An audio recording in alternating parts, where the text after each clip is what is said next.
All right, my beautiful people, thanks so much for tuning in to the Financial Book Club, The Night Shift. Of course, our episode tonight is brought to you by True Detergent. That's right, TRUE, black-owned manufactured detergent here. 101 ounces gets you for $15. Basically, you get 15 cents per wash, and we're here in the Atlanta area doing deliveries directly to you free shipping or free delivery. That's right, so $15. Again, that's True Detergent, black-owned and operated. Have you tried True? Make the shift. Hey, here's the deal, guys. Going through again my the book that I would consider to be the book that changed my financial life. It's called The Richest Man in Babylon by George S. Clason, a book that was written back in 1926.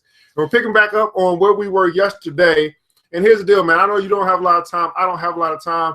Wealth begins in the mind. You must be wealthy in your mind long before you're wealthy in your wallet. Rich Man in Babylon, let's get it. So what we found out yesterday was Arcad, who was the richest man in Babylon, on his way to becoming rich, he had came across a money lender, and his instructions were to basically we left off. He was saying that a part of all that you earn is yours to keep, and again, I'll just pick back up from that where Alchemist said that he found the road to wealth when he decided that a part of all that I earned was yours to keep. Hey, Kayama, was yours to keep, and so will you. So let's pick back up right there. Then he continued to look at me with a glance that I could feel pierced me, but he said, oh, Lord, come on.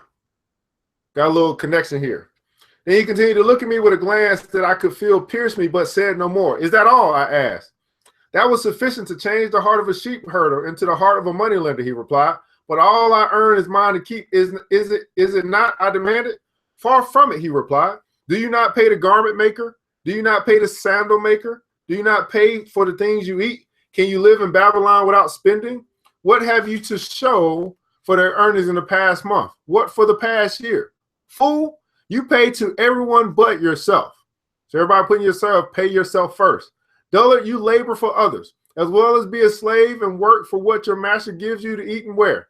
If you did keep for yourself 1/10 of all you earn, how much would you have in 10 years?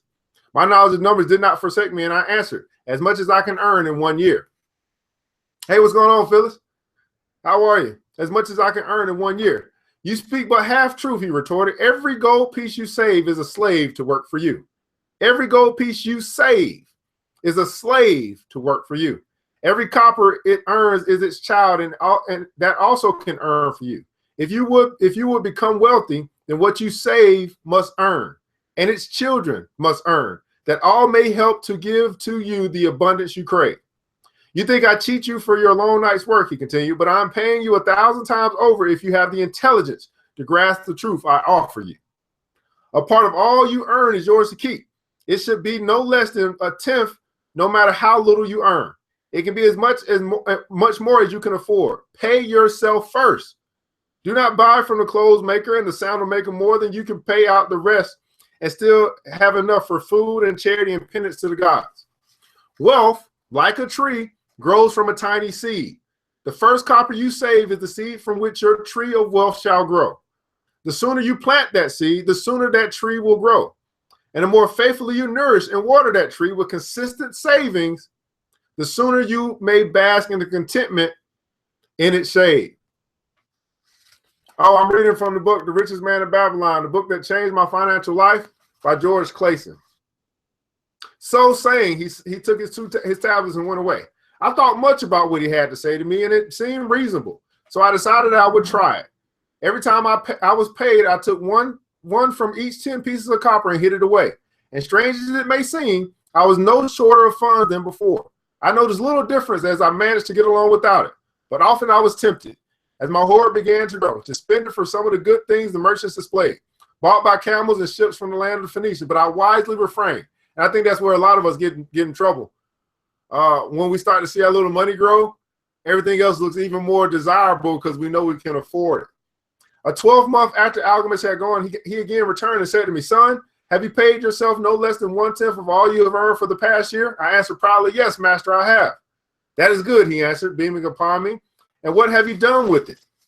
I have given it to Azamur, the brickmaker, who told me he was traveling over to the far seas and Tyre, and he would buy for me the rare jewels of the Phoenicians. When he returns, we shall sell these at high prices and dividends and earnings. Every fool must learn, he growled. But why trust the knowledge of a brickmaker about jewels? Would you go to the bread maker to inquire about the stars? No, by my tunic, you would go to the astrologer if you had the power to think. Your savings are gone, my boy. You have jerked your wealth tree up by the roots, but plant another. Try again. The next time, if you would have advice about jewels, go to the jewel maker. If you would know the truth about sheep, go to the herdsman. Advice is one thing that is freely given away, but watch that you take only what is worth having. He who takes advice about his savings from he who is experienced in such matters shall pay with his savings for proving the falsity of their opinions. A fool and his money will soon part ways. Oh, what page am I on? Oh, I'm on page 20. I'm on page 20. Saying this, he went away. And it was as he said, for the Phoenicians are scoundrels and sold to Asmer worthless bits of glass that look like gems. But as Alchemist had bid me, I again saved each 10th copper, for I now had formed a habit, and it was no longer difficult.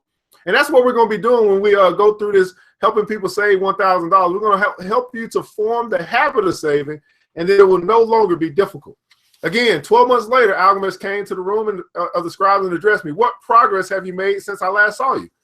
And I said, I paid myself faithfully, I replied.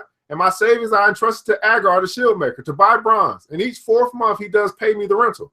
That is good. And what do you do with the rental? I do have a great feast with honey and wine and spiced cake. Also, I bought me a scarlet tunic. And someday I shall buy me a young ass upon which to ride. To which Alchemist laughed. You do eat the children of your savings. Then how do you expect them to work for you? And how can they have children that will also work for you? First, get thee an army of golden slaves, and then make many a rich banquet may you enjoy without regret. So saying he again went away. Nor did I again see him for 2 years. Then he once more returned, and his face was full of deep lines, and his eyes drooped, for he was becoming a very old man. And he said to me, Arcad, hast thou yet achieved the wealth thou dreamed of? And I answered, not yet all that I desire, but some of it I have, and it earns more, and its earnings earn more. And do you still take the advice of the brickmakers? About brickmaking, they do give good advice, I retorted. Arcad, he continued, you have learned your lessons well. You learned to live upon less than you could earn. Next, you learned to seek the advice from those who were competent through their own experience to give it. And lastly, you have learned to make gold work for you. You have taught yourself how to acquire money, how to keep it, and how to use it. I'll repeat that again. You've taught yourself how to acquire money. Many of us have no problem getting money. You've taught yourself how to keep money. Many of us have a problem with keeping money. And he also said you've learned how to use money. Therefore, you are competent for a responsible position. I'm becoming an old man. My son thinks only of spending and give no thought to earning. My interests are great, and I fear too much for me to look after. If you will go to Nippur and look after my lands there, I shall make you my partner, and you shall share in my estate. So Arcad had learned some valuable lessons about money. He learned how to acquire it, he learned how to keep it, and he learned how to use it. And he was now being promoted to become partner in this wealthy man's estate because he's shown himself to be responsible as it relates to financial matters. So I went to Nippur and took charge of his holdings, which were large. And because I was full of ambition, and because I had mastered the 3 laws of successfully handling wealth, I was enabled to increase greatly in the value of his properties. So I prospered much. And when the spirit of Alchemist departed from the spheres for the spheres of darkness, I did share in his estate as he had arranged under the law. So basically what he's saying is he put into his estate or his will that he would pass over this portion to Arcad. So spoke Arcad, and when he had finished his tale, one of his friends said, you were indeed fortunate that Alchemist made you an heir. Fortunate only in that I had the desire to prosper before I first met him.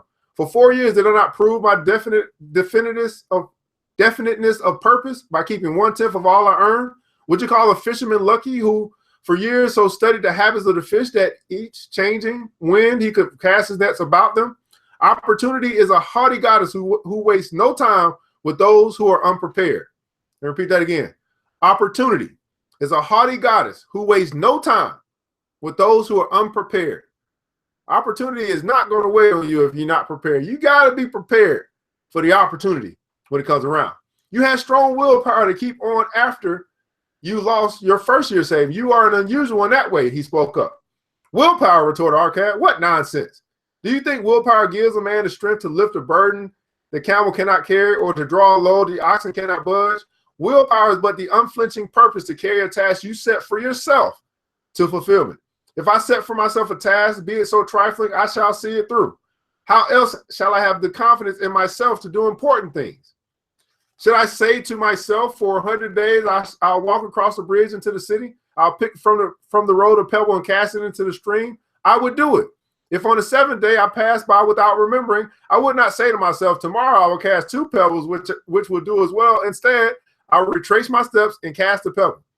Nor on the 20th day would I say to myself, Arcad, this is useless. What does it avail you to cast a pebble every day? Throw it in a handful and be done with it. No, I would not say that nor do it. When I set a task for myself, I complete it. When I set a task for myself, I complete it. Therefore, I'm careful not to start difficult and impractical tasks because I love leisure.